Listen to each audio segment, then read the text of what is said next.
Okay, so I haven't done a whole lot to the 68, but one thing I did is I installed one of these little headlight buzzers that turns on whenever it thinks you're going to leave the lights on.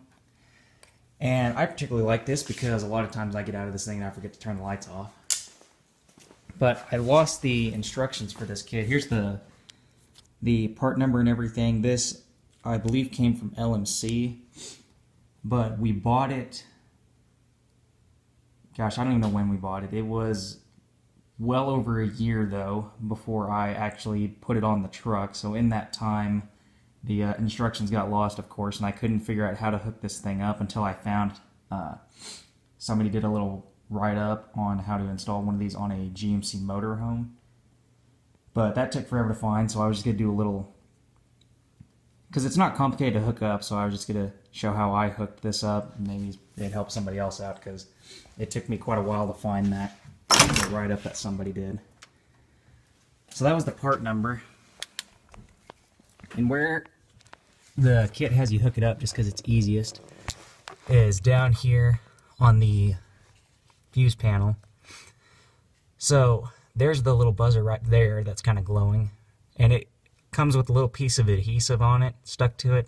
So I just stuck it to the bottom of the fuse block because that was where it was just most accessible. And so what you're going to do is you're going to hook one side of this to ignition, and it let me see if I can remember. The red wire, I think, went to the... Well, maybe if I hold the light back, that'd be better. The red wire, I think, went to the light fuse. And then the white wire over here, I believe, is just going to the ignition. So you have both ends going to 12 volts.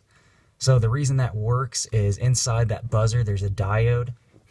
So that diode will only let current run through the buzzer in one direction.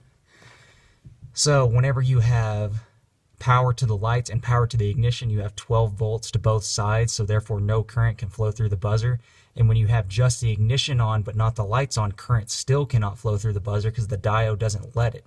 But when you have lights on and current off, then the current can flow through the buzzer and make the noise. So it came with a bunch of little clips to install it. That one there is just kind of stuck into that insulated spade connector there. And then the other one is, it has this little clip that will grab a glass fuse and then you pop it in. But so that way,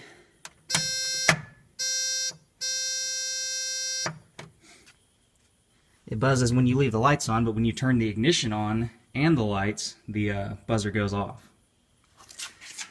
So, okay, so here's just a picture of the fuse block that you can actually read the lettering on.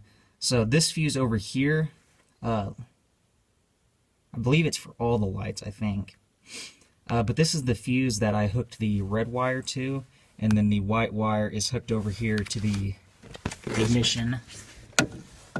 As you can see there, if you hook it up backwards, then it won't sound in this orientation because it won't actually have current going through it.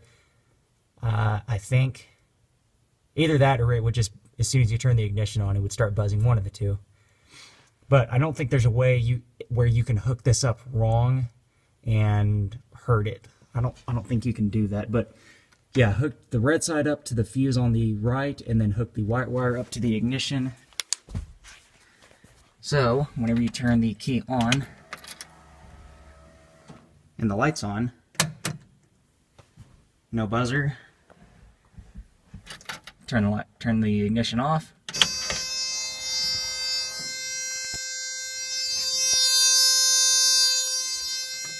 And it starts buzzing at you.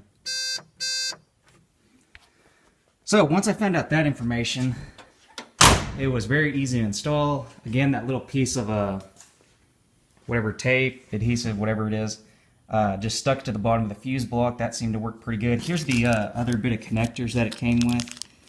It's got another one that you can clip to a fuse, and it's got these other ones that you can stick into stuff. So it was a really pretty good kit. I don't remember what it cost. It's probably like $15 or something. I really don't know. But again, there's the part number. And you don't ground it. You hook both of them up to a 12-volt source, and it'll figure it out. So yeah, you hook it up to the lights fuse, and then you hook it up to ignition. So overall, not too complicated. And now I will remember to turn the lights off.